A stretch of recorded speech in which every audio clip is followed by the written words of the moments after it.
C'est le rendez-vous de toutes les amoureuses et de tous les amoureux de la langue française. Partout dans le monde, on célèbre sur TV5 Monde la semaine de la langue française et de la francophonie. L'écrivaine Leïla Slimani, prix Goncourt 2016 pour son roman Chanson douce, est la marraine de cette édition particulière placée sous le thème Un bol d'air. Bienvenue à vous Leïla Slimani. Merci. Vous êtes la représentante personnelle du président français Emmanuel Macron pour la francophonie. Avec nous également Linda Giguère, que nos téléspectatrices et nos téléspectateurs connaissent bien. Pour l'humeur de Linda, vous nous réservez quoi aujourd'hui, Linda? Je vais tester vos connaissances en matière d'expression francophone. Voilà, vous me mettez la pression là. Je pense que Leïla Slimani sera meilleure que moi.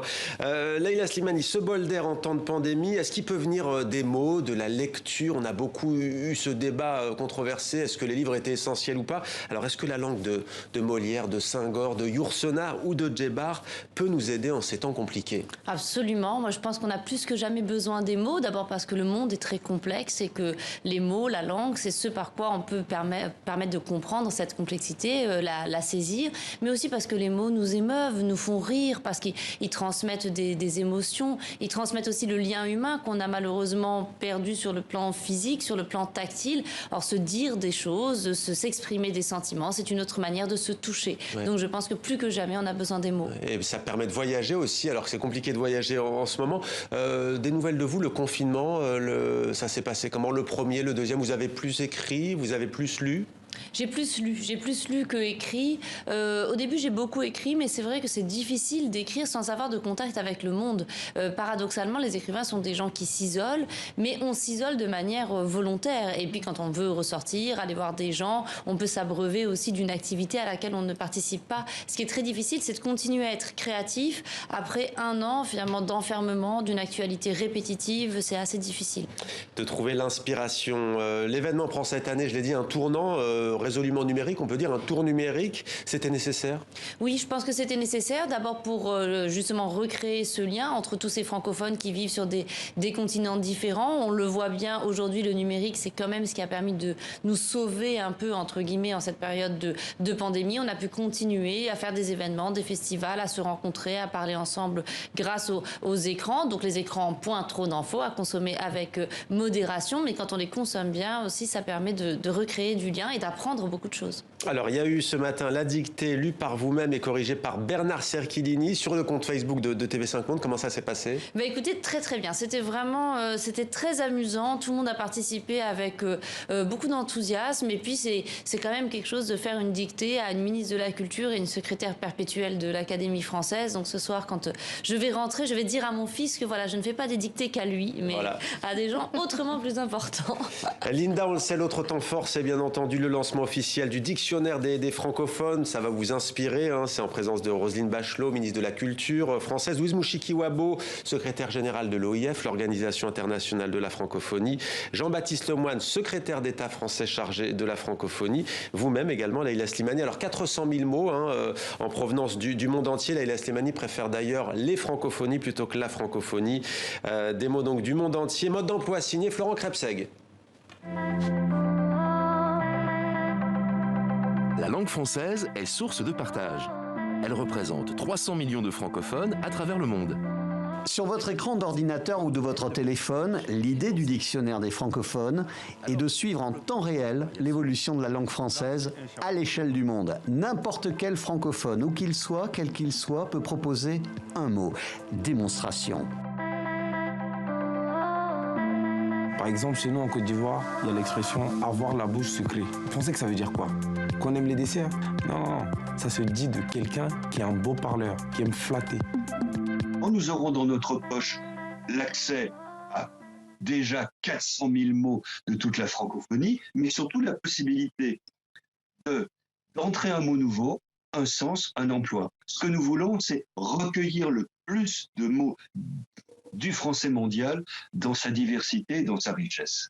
Moi, j'aime beaucoup, par exemple, un mot qui est très utilisé au Québec, qui est le mot poudrerie, au sens de la neige qui est poussée par le vent. Un babillard, qui vient du verbe babiller, c'est un panneau d'affichage. Alors c'est un mot qui est utilisé en Belgique, mais qui est utilisé également dans d'autres pays de l'espace francophone, et en particulier en Afrique de l'Est. Pour moi, Le français est une langue très imagée. Le dictionnaire des francophones va permettre de mettre des mots nouveaux derrière l'appellation francophonie. Sur vos écrans, c'est à partir de maintenant.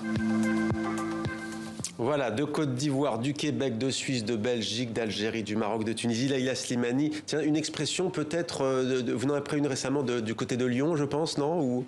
Oui, j'en ai appris une autre, je crois qu'elle est canadienne, enfin québécoise, que j'aime beaucoup, c'est faire rire les poissons. Quelqu'un qui est très très optimiste, qui est tellement optimiste et enthousiaste. On dit, non mais lui, vraiment, c'est trop, il fait rire les poissons. Donc j'aime beaucoup ça et je trouve qu'on manque de gens qui font rire les poissons. Mais c'est incroyable la capacité que ça peut avoir pour enrichir notre langage, notre manière aussi d'imaginer le monde. Ah ouais, c'est merveilleux. Et puis moi, là, je regardais votre reportage, je suis encore une fois émue et enthousiaste. Je trouve ça merveilleux en plus que les gens se saisissent de leur langue, qu'ils l'aiment, qu'ils en soient fiers, qu'ils aient envie de faire connaître ces expressions. Puis ces expressions, c'est de la poésie pure, avoir la bouche sucrée. Moi, je trouve que ce serait un titre de poème, la bouche sucrée, absolument magnifique. C'est ça qui m'émeut beaucoup aussi dans ce dictionnaire, c'est de voir le potentiel poétique de notre langue. Ouais. Linda, je ne sais pas si elle y est. Certaines et certains téléspectateurs qui nous regardent ont sans doute vu l'épisode. Céline Dion, qui il y a quelques semaines déclare qu'elle doit malheureusement annuler sa tournée en Europe. Elle est chez elle, visiblement. La lumière est plutôt sombre et elle dit à un moment donné je m'ennuie.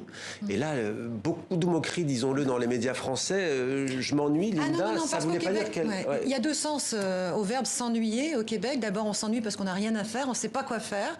Et on s'ennuie de vous. Voilà. Je m'ennuie de quelqu'un. C'est sans doute ce qu'elle a voulu dire en disant je m'ennuie. C'est ce qu'on dit au Québec, je m'ennuie. Ouais. Et Laïla Slimani, Linda, il y a quelque chose qui n'a pas plu du tout depuis le début de la pandémie. Ce sont ces mots anglais qui ont à nouveau fleuri. Oh, ben en fait, c'est un phénomène qu'on observe. Cluster, click and collect, stop and go. Comment vous expliquez que tous ces anglicismes, tous ces mots anglais sont entrés même dans le langage des politiques depuis le début de la pandémie? Et dans tous les pays, pas seulement dans les pays francophones. Dans tous les pays, ce sont les termes anglais qui ont été dominant pour une raison très simple, parce que dans le monde scientifique, l'anglais est extrêmement dominant. Et c'est vraiment le nouveau chantier pour nous, pour la francophonie, c'est d'essayer de rattraper ce retard. Aujourd'hui, les publications scientifiques sont quasi à 80% en anglais, celles qui sont reconnues. Et donc, il y a une prédominance. Donc, évidemment, dans une crise sanitaire, et quand ce sont des médecins, des scientifiques qui écrivent, on se retrouve avec des mots qui sont d'abord comme le cluster, qui est un foyer épidémique. Cliquer et collecter, alors on pourrait dire cliquer et récupérer. Il y a clic et cueillette. Moi, j'aime bien clic et cueillette. Je trouve ça charmant. Même si ça donne la notion de gratuité, ce qui n'est hélas malheureusement pas souvent le cas. L'écriture inclusive, Laïla Slimani, ça revient à nouveau dans le débat. Il y a un député de la majorité qui veut une proposition de loi pour interdire cette écriture inclusive dans les administrations, dans les services publics. Que prenez-vous pour sortir du débat au fond ? Déjà de garder un peu son calme, je crois que c'est pas nécessaire de l'interdire ou d'être dans ce genre de vision très manichéenne. Je pense qu'il y a un entre-deux.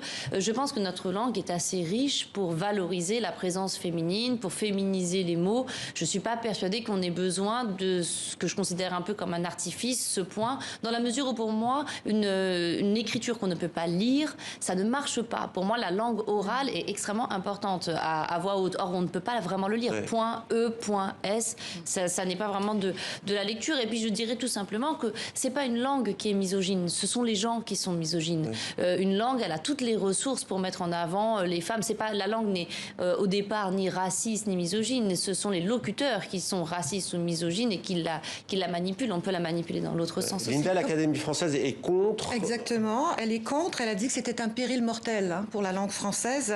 Il y a aussi le fait que ça peut être compliqué pour les enfants dyslexiques, tous ces points. On ne sait pas trop, en fait, où trouver le juste milieu. En matière de féminisation des noms de profession, il y a des pays comme le Canada qui a longtemps déjà ont commencé à féminiser. Comment vous expliquez le retard de la France en la matière ?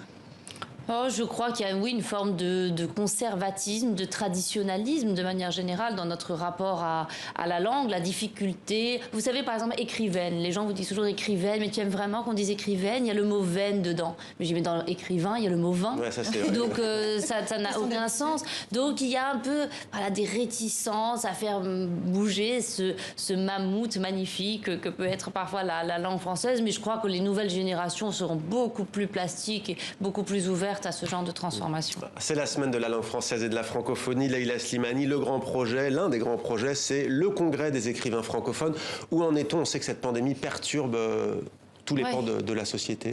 Oui, mais ça devait avoir lieu l'année dernière. Évidemment, à cause de la pandémie, nous avons dû le reporter, tout comme le sommet de la francophonie. Donc ce congrès va réunir une cinquantaine d'écrivains, de très grands écrivains, non seulement du monde francophone stricto sensu, mais même de Japon, de Chine, des États-Unis, des gens qui ont décidé d'écrire en français. On les fera réfléchir autour de la notion de francophonie et qu'est-ce que signifie aujourd'hui écrire en français et être francophone. Bon, Leïla Slimani, vous êtes prête parce que là, on va être cuisiné par...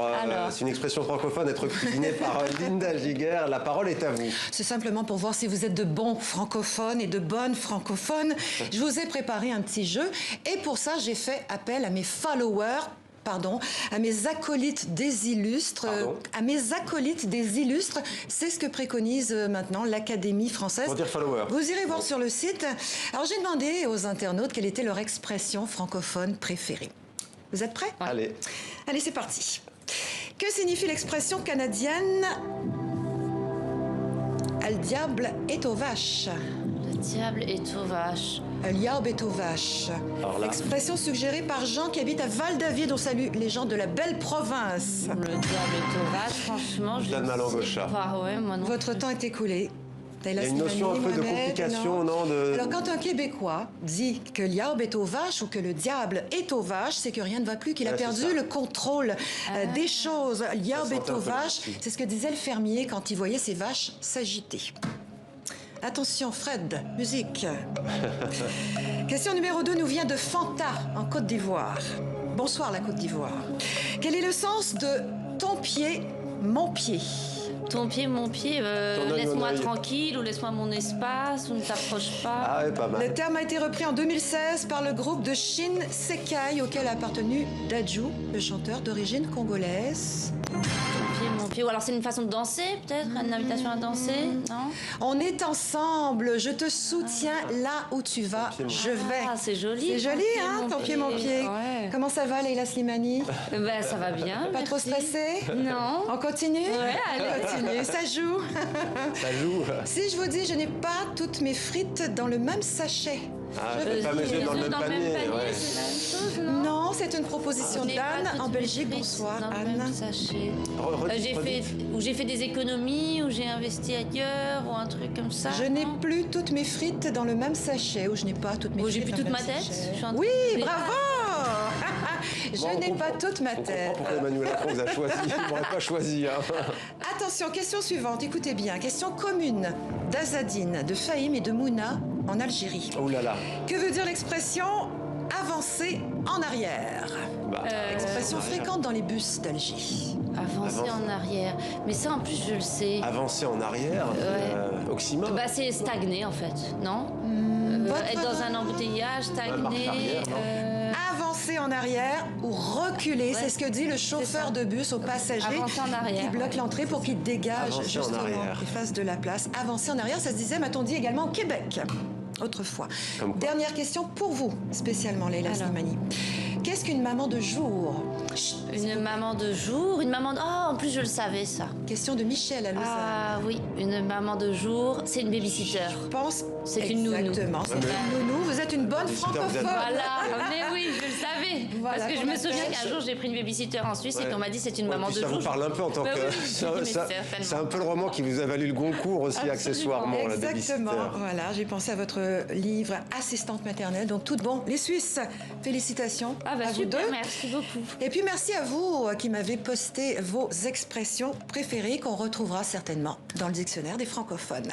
Merci beaucoup Linda, c'était l'humeur de Linda, un numéro exceptionnel. Donc avec Leïla Slimani, merci à vous. Ce n'est pas fini, cette semaine de la langue française et de la francophonie se poursuit sur TV5 Monde. N'oubliez pas notamment d'ailleurs les applications de TV5 Monde qui apprennent votre pays, TV5 Monde Plus, aussi la plateforme culturelle francophone mondiale.